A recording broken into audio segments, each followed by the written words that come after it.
Vamos lá, meus caros. Já deu tempo aí de tomar uma água, fazer um pips, né? Relaxar um pouquinho, para a gente retomar aí nosso vídeo de gerenciamento de projetos, tá? Vamos entender mais ou menos, segundo um gráfico que eu tirei do próprio PMBOK da PMI, como é que funciona essa coisa toda de portfólio, programa, projeto, tá? Vamos lá? Olha aí para mim. Então, olha o que a gente tem.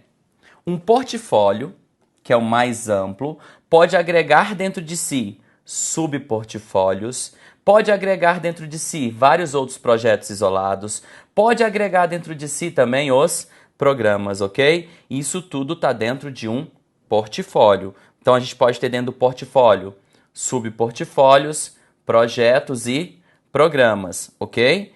Quando eu falo de programas, dentro de um programa eu posso ter subprogramas, eu posso ter também projetos e eu posso até ter também algumas operações, tá, gente? Que fique claro aí. Então, isso tudo é interligação entre todos os projetos e portfólios. Eu posso ter um projeto isolado que não está num programa, que está no portfólio? Posso sim, ok? Então, olha o que a gente tem no portfólio: estratégias e prioridades, elaboração progressiva, governança, disposição sobre mudanças solicitadas, impacto das mudanças em outros portfólios, programas ou projetos. Olha o subportfólio, tá, gente? Relatórios de desempenho, solicitação de mudança com impacto em outros portfólios, programas ou projetos. Agora, olha aqui, olha aqui, olha aqui. Vamos ver agora um projeto, olha só. Um programa, aliás. Relatório de desempenho também, solicitação de mudanças e assim vai. Então isso tudo está interligado. Lembra do seguinte, olha só, vamos olhar aqui nessa tela que fica melhor. Então, quando a gente fala do portfólio, o portfólio ele pode ter dentro de si tudo mais que tem na outra organização. Você tem, por exemplo, projetos que são gerenciados isolados ou os projetos que são gerenciados de modo integrado. Se um projeto que era isolado começa a ser integrado com outros projetos com pertinência temática, esses projetos viram programas, ok? Que é um conjunto de projetos. Os programas podem ainda se subdividir em subprogramas, ok? Que também podem ter projetos dentro de si. O portfólio tem dentro de si tudo. Ele tem subportfólio, ele tem projeto, ele tem programa, tá? Tudo pode estar dentro de um portfólio. Por exemplo, tem um projetinho, vamos colocar um projeto aqui, ó. O projeto está aqui. De repente a gente coloca um projeto aqui. Ele não está integrado com ninguém. Ele vai estar integrado com o portfólio. Mesmo que ele não esteja dentro de um programa, ele pode estar dentro de um portfólio. Então eu posso dizer que o portfólio contém tudo. O programa contém o quê? Os projetos e os subprogramas. E o projeto ele vai ter só projeto mesmo, ok? E aí isso demarca o grau de maturidade organizacional. E é importante que vocês entendam isso, tá bom? Os níveis organizacionais estão relacionados ao gerenciamento de projetos. O nível estratégico está orientado aos portfólios, o nível tático está orientado aos programas e o nível operacional está orientado aos projetos isolados que são gerenciados na organização. Então, os graus de maturidade são menor grau, gerenciamento de projeto, grau intermediário, gerenciamento de programas, grau avançado e grau máximo de gerenciamento de projetos, gerenciamento de portfólios, ok? Espero que isso tenha ficado claro para vocês. Principais restrições de qualidade no gerenciamento de um projeto. Bom, essa é o triângulo de gerenciamento do projeto, tá? Aqui a gente tem as principais restrições de qualidade de um projeto, que são escopo, tempo e custos. E isso está fortemente relacionado à qualidade no gerenciamento de um projeto. Tá? Então vamos lá entender o que são essas áreas específicas que influenciam e muito o gerenciamento dos projetos. Quando eu falo de escopo, é importante que eu entenda que o escopo define no projeto tudo o que vai ser feito e tudo o que vai ser entregue. Essencial que você assim entenda, tá? Então o escopo ele vai dar as características do produto, ele vai dizer que atividades vão ser desenvolvidas para que aquele produto ou resultado singular, único e exclusivo seja entregue. Então o escopo define pra gente aquilo que vai ser feito e aquilo que vai ser entregue ao final do prazo do projeto, ok? Então, a gente pode prometer uma coisa que a gente não consegue cumprir ao final do projeto. A qualidade do gerenciamento está muito relacionada ao gerenciamento do escopo. Para garantir que a linha de base seja entregue a linha de base do escopo, para garantir que o resultado ou produto final seja entregue segundo as especificações técnicas do projeto. Então, isso precisa ser gerenciado do início ao fim do ciclo de vida. E há muitos riscos envolvidos nessa área de gerenciamento de escopo. A gente corre o risco de não cumprir o escopo como prometeu, de ele ter qualidade ou as especificações aquém do que a gente falou, ou ainda a gente corre o risco de atender e exceder as expectativas das partes interessadas, ok? Isso também pode acontecer, é uma possibilidade. Bom, o gerenciamento de tempo. Tempo é muito importante para os projetos e a gente precisa entregar o escopo, que são, né, os resultados que se espera dentro das atividades a serem desenvolvidas, a gente precisa entregar esse resultado no prazo. O projeto precisa ser extemporâneo, ele precisa atender à sua fase de início, suas fases intermediárias e a fase de fim. Não é? Então a gente tem todo um esquema da gerência de tempo que a gente vai estudar para compreender como é que se montam cronogramas, como é que a gente monitora o desenvolvimento do projeto e as entregas dentro do prazo, para que a gente não comprometa a entrega no prazo final. Várias técnicas serão estudadas nessa disciplina. Então o gerenciamento do tempo é muito importante para definir a qualidade de um projeto e de seu gerenciamento, tá? Por fim, temos os custos. Não há que se falar de custos infinitos para o gerenciamento de projetos. Para você entregar o resultado, você lida com recursos limitados e muitas vezes escassos. Não é porque o projeto tem pouco recurso destinado que ele vai ser um fracasso. Não, às vezes há boas ideias desenvolvidas com poucos recursos, ok? Mas o importante é, eu devo entregar o resultado do meu projeto, que é o escopo, né? Dentro do prazo estabelecido e nos custos orçados. Claro que eu corro o risco de o custo ser ainda menor do que eu orcei, ou corro o risco de o custo ser ainda maior. Então há muitos riscos envolvidos nessas três disciplinas. E eu não estou dizendo que são as únicas restrições de qualidade de um projeto, não. Mas eu estou dizendo que estas são as principais restrições de qualidade no gerenciamento de um projeto, ok? Há várias outras restrições, estas são as mais relevantes e todas envolvem muitos riscos. Olha o que está escrito, copiei e colei do PMBOK para que vocês vejam. Olha lá. Visto que os projetos são temporários em natureza, o seu sucesso deve ser medido em termos da conclusão dentro das restrições de escopo, tempo, custo, qualidade, recursos e risco, conforme aprovado entre os gerentes de projetos e a equipe sênior de gerenciamento. Então, como eu disse, há várias restrições, tá? E o sucesso do projeto está muito relacionado a estas restrições. E as três principais, que alguns autores chamam de triângulo da qualidade no gerenciamento de projetos, são escopo, tempo e custos, ok? Algumas questões até da FCC fala desse triângulo, tá?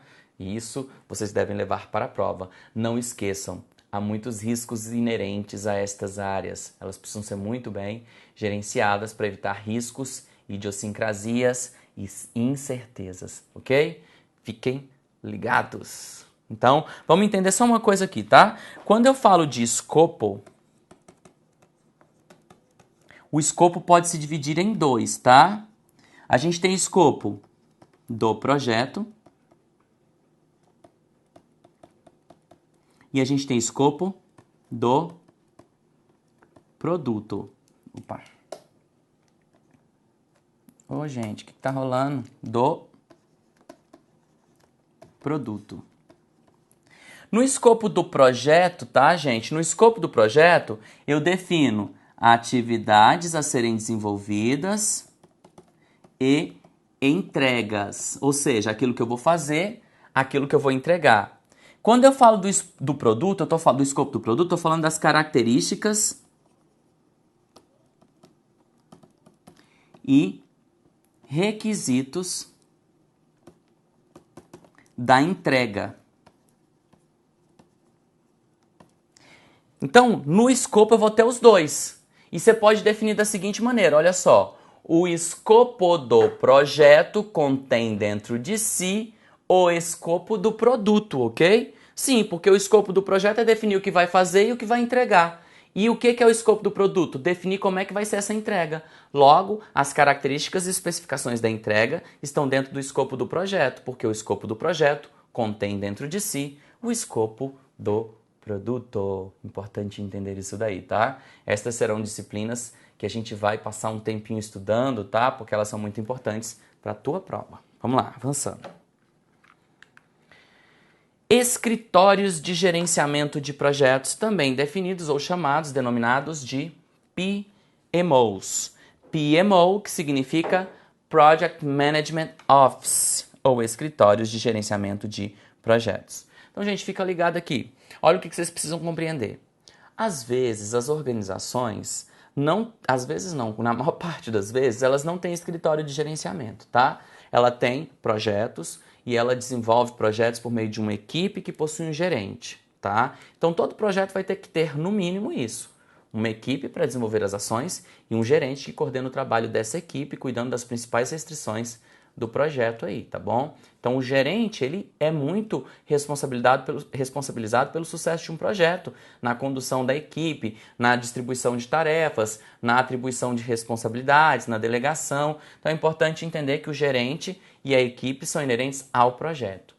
Só que às vezes as organizações compreendem a importância do projeto e começam a fazer gestão por projetos. E aí o que elas costumam fazer? Elas costumam instituir uma unidade organizacional responsável por gerenciar de modo centralizado e integrado os projetos que a organização possui.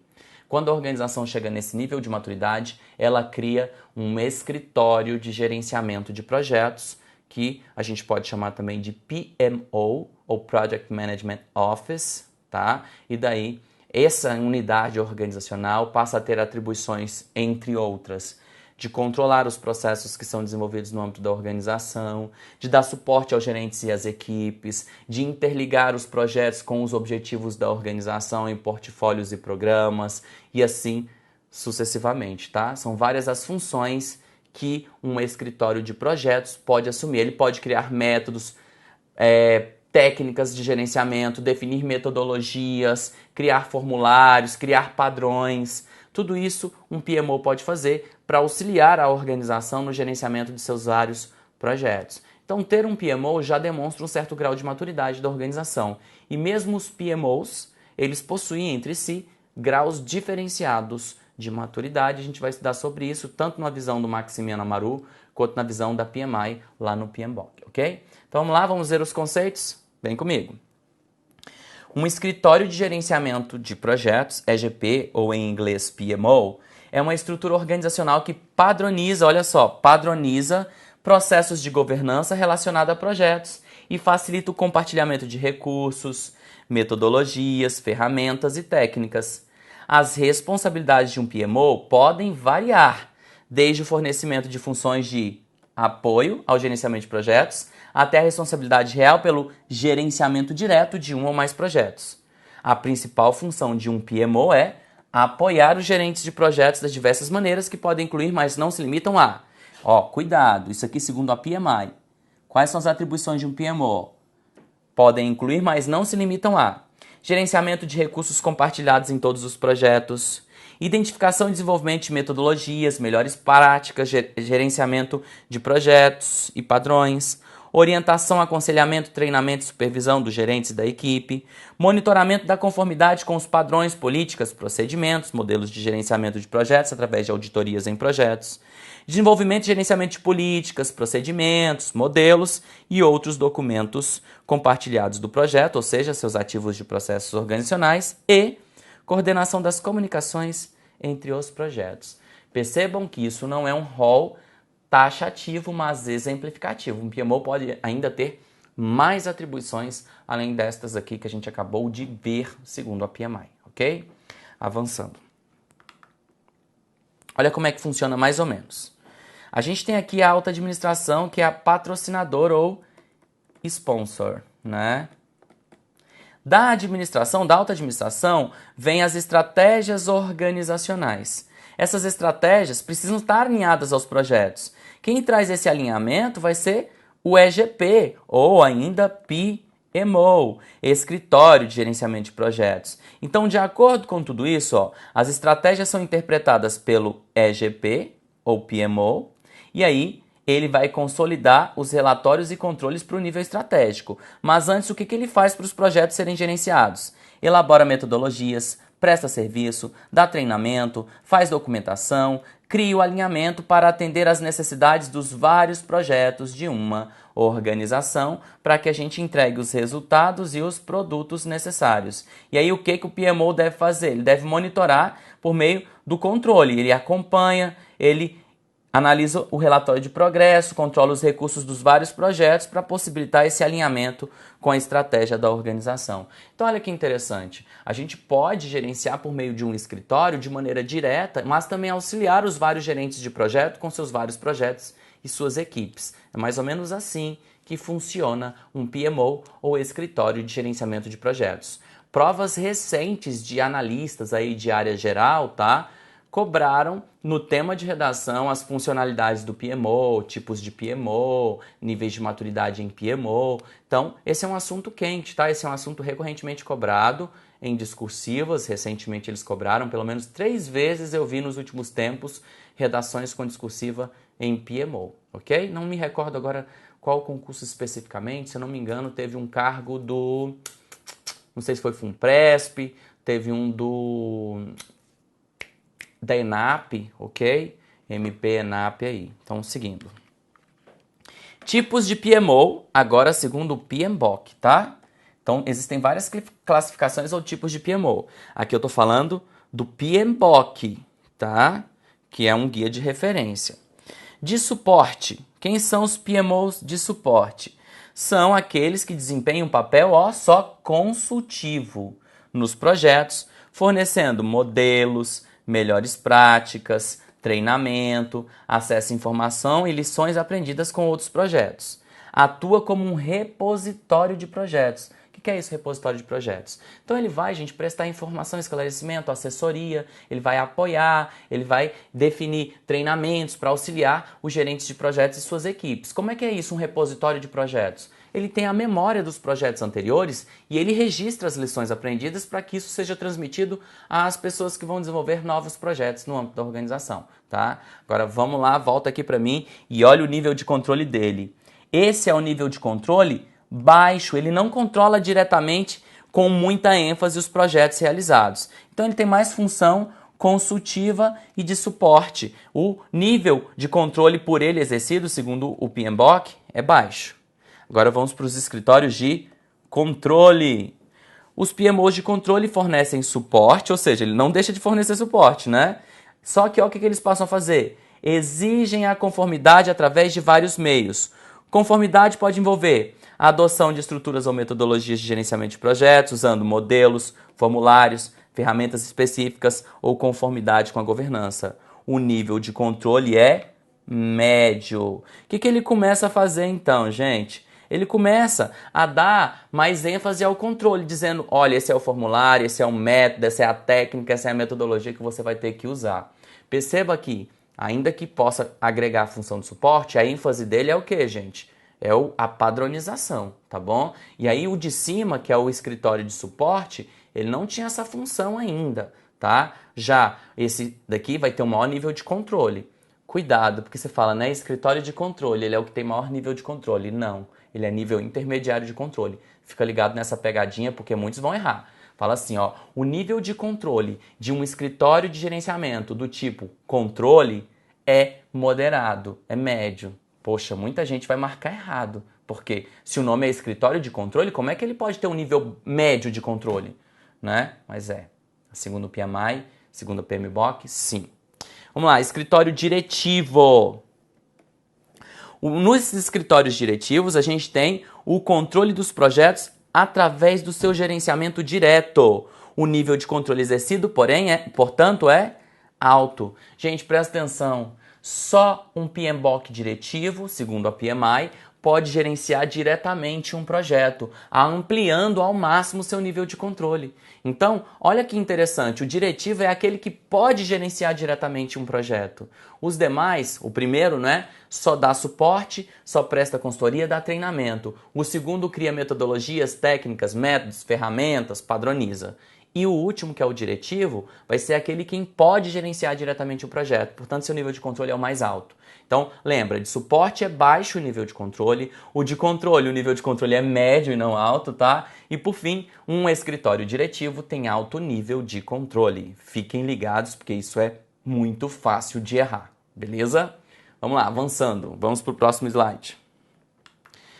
Aqui eu trago do livro do Maximiano Amaru, tá? Do Antônio César Amaru Maximiano, os tipos de escritório de projetos de acordo com o seu grau de maturidade, ok? O escritório menos maduro é o escritório de controle. Percebam que tem a mesma nomenclatura, mas conceitos distintos, tá, gente? O que esse escritório faz? Emite relatórios e acompanha indicadores, mas não influencia na condução dos projetos. Mantém base de dados e monitora os resultados. Então ele vai enviar, gente, relatório, ele vai fazer relatório, por exemplo, de tempo, escopo, de custos, vai produzir relatórios diversos das várias áreas de conhecimento, só que ele ainda não presta suporte, ele ainda não padroniza, ele ainda não cria metodologias, ele é um escritório de controle com baixo grau de maturidade, segundo quem? Segundo Maximiano Amaru, ok? Isso não é do PMBOK. Se for falar do escritório de controle do PMBOK, é outra coisa, é outro conceito, não confundam, por favor. E o CESP, em especial, gosta de cobrar esse autor aqui, tá bom? Gosta de cobrar trechos desse autor, e inclusive o espelho de resposta de uma redação que foi do CESP era do livro do Amaru, para você falar desses 3 tipos e 3 níveis de escritório, de projeto, de acordo com o grau de maturidade. Quem fala disso é o Amaru, ok? Então fica ligado. Então, esse escritório vai ter um caráter isolado ainda, mais orientado ao nível operacional, ele vai ter menor maturidade. Quando a organização fica mais madura, ela já começa a ter um escritório de apoio. E aí a gente tem esse nível 2 para projetos grandes, ou para um grande número de pequenos projetos. Vai agregar as funções de nível 1, porque cada projeto agrega a função do anterior, tá? Cada escritório agrega a função do anterior, somadas as de treinamento, controle das mudanças, papel de mentor ou tutor. Aqui já passa a ter um caráter departamental, por áreas. E aí a maturidade passa a ser intermediária. Gente, é importante vocês observarem isso, tá? Toda vez que a gente migra de um grau de maturidade em escritório para outro grau de maturidade em escritório de gerenciamento de projetos, a gente não deixa de fazer as funções do anterior. A gente soma a nova função à função daquele anterior. Então, segundo Maximiano Amaru, o escritório intermediário que a gente vai ter aqui em nível intermediário ou tático é aquele de apoio que não deixa de fazer as funções de controle, mas agora passa a dar assessoria, treinamento, consultoria, mentoria, tutoria em projetos, ok? Último nível de maturidade. É o nível 3, o escritório estratégico de gerenciamento de projetos. Esse daqui coordena e define políticas para todos os projetos da organização, gerando portfólios e orientando-os de nível 1 e 2. Padroniza o gerenciamento, identifica, seleciona e prioriza projetos, implanta e mantém sistemas de informação, alinha projetos ao nível da estratégia e desenvolve os profissionais de PMO. Ou seja, ele vai ter um caráter não fragmentado, individual ou departamental, mas corporativo para toda a organização e é o de maior grau de maturidade. Percebam que agora esse escritório de nível estratégico, que é nível 3, vai agregar as funções dos anteriores, mas o seu grande foco, sua grande ênfase é padronizar as técnicas, ferramentas, criar sistemas para o gerenciamento corporativo, alinhando os vários programas, projetos, portfólios com a estratégia da organização. Esse é o nível mais avançado de maturidade, segundo Maximiano Amaru, ok? Vamos avançando? Vamos para mais conceitos importantes? Vamos lá. Partes interessadas ou stakeholders. Gente, esse é um conceito extremamente importante para o gerenciamento de projetos, em especial nas fases de início. Por que é importante conhecer os stakeholders? Stakeholders podem ser definidos como pessoas, grupos, organizações que possuem interesse direto ou indireto no projeto, tá? E que, portanto, podem impactar o resultado final. Então é preciso administrar o envolvimento desses stakeholders ou partes interessadas, porque o projeto ele é construído ou definido para atender a certas necessidades, em especial do cliente, que é um tipo de stakeholder, mas vai ser influenciado por organizações parceiras, por concorrentes, por agências reguladoras, ou seja, qualquer organização, pessoa ou instituição aí que tem interesse direto ou indireto no projeto é capaz de influenciá-lo, portanto é considerado um Stakeholder. Então é muito importante que a gente conheça esses stakeholders, porque eles vão permear todo o ciclo de vida, sua influência nunca acaba, ainda que reduza mais para o fim do ciclo de vida, ok? Vamos ver o que o PMBOK tem a nos dizer sobre os stakeholders, ou partes interessadas, de acordo com as anotações que eu fiz aqui para vocês? Vem comigo, olha só. As partes interessadas incluem todos os membros da equipe do projeto, assim como todas as entidades interessadas dentro ou fora da organização. A equipe do projeto identifica as partes interessadas internas e externas, positivas e negativas, tá? Porque tem gente negativa que influencia o seu projeto também, viu? E as partes executoras e orientadoras a fim de determinar, os requisitos do projeto e as expectativas das partes interessadas. Muito importante esse trecho, tá? Por que é importante no início do projeto identificar os stakeholders ou partes interessadas? Porque você vai construir ou definir um escopo com aí, um produto a ser entregue, com resultados a serem entregues. O requisito das entregas, o resultado que se pretende atender vai ser influenciado pelas partes interessadas. Então é muito bom que você ouça, que você conheça, que você saiba as necessidades das partes interessadas na hora de coletar os requisitos do projeto, tá? Para formular o seu escopo, você precisa coletar requisito. Então é muito interessante que vocês saibam disso. A influência dos stakeholders no início do projeto é muito elevada, porque é a partir dessa visão dos stakeholders, em especial do cliente, que a gente consegue coletar requisitos para definir o escopo do projeto, ok? Avançando aqui nos conceitos.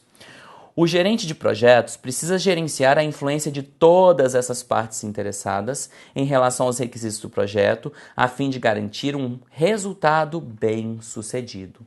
Olha aqui exemplos de partes interessadas, tá? Então aqui nós temos o projeto, nós temos a equipe do projeto, que é uma parte interessada. A equipe do projeto vai ter a equipe de gerenciamento, vai ter o próprio gerente do projeto e outros membros da equipe do projeto. Temos o patrocinador ou sponsor, que também é um interessado no projeto, que vai influenciá-lo. Nós temos os escritórios de projeto, os clientes e usuários, fornecedores, parceiros comerciais, gerentes funcionais da organização, gerente de operação, gerente de portfólio, gerente de programas, outras partes interessadas. E aí, gente, eu posso até falar o seguinte, olha só, o concorrente de um projeto pode ser considerado uma parte interessada? Pode. Qual é o interesse legítimo dele no teu projeto? Que você se ferre, que você se lasque, mas ele pode influenciar o resultado do teu projeto? Pode. Então ele pode ser considerado um stakeholder, ok? Ou parte interessada. Bom, a gente fica por aqui. Daqui a pouco a gente volta com mais conhecimentos dentro dessa área, tá? Entendendo melhor os stakeholders e sua influência no ciclo de vida do projeto. Abraço, até daqui a pouco.